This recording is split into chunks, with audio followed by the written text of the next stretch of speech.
The glass ceiling. Many professional women fear that they can never make it to the top. Even though they work hard, few reach the most powerful positions in business. We call this the glass ceiling. Although women are told they're equal to men, there seems to be an unseen barrier preventing them from rising higher. Among the Fortune Global 500, the world's 500 biggest companies ranked by Fortune magazine, only 41 had women as CEOs in 2020. But why? There are different theories. Some feminists put most of the blame on sex discrimination.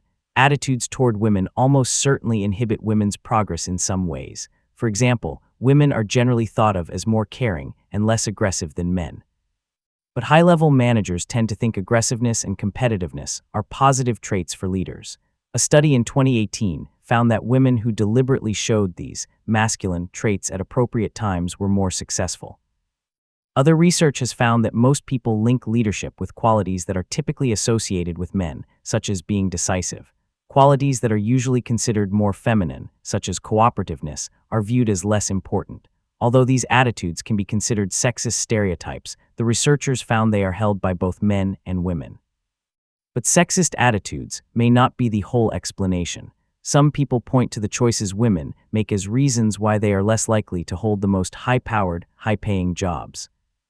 Most women become mothers in their 20s and early 30s, an event that may interrupt their careers. Whether it is fair or not, having children is usually a greater burden on a mother than a father in terms of time and effort, and that means less time at the office. Research shows that women tend to work fewer hours than men in the same industry and are more likely to choose part-time over full-time jobs. The trend toward companies giving more paid time off to both new mothers and new fathers might help correct this inequality. However, women are much more likely than men to seek work in areas such as human resources, which rarely lead them to the highest levels in business. Some argue that most women simply prefer jobs that allow them more time with their families. But critics say that sexism in the corporate world discourages women from trying to compete in it. Despite the debate about why there are few women heading corporations, most people agree that equal opportunity and more diverse business leadership are good goals, and women are making progress in breaking through the glass ceiling. Although 41 female CEOs in the Fortune Global 500 is a low number, it is also the highest ever reached. As more women take top positions in the corporate world, they pave the way for others to do the same. Women in world politics.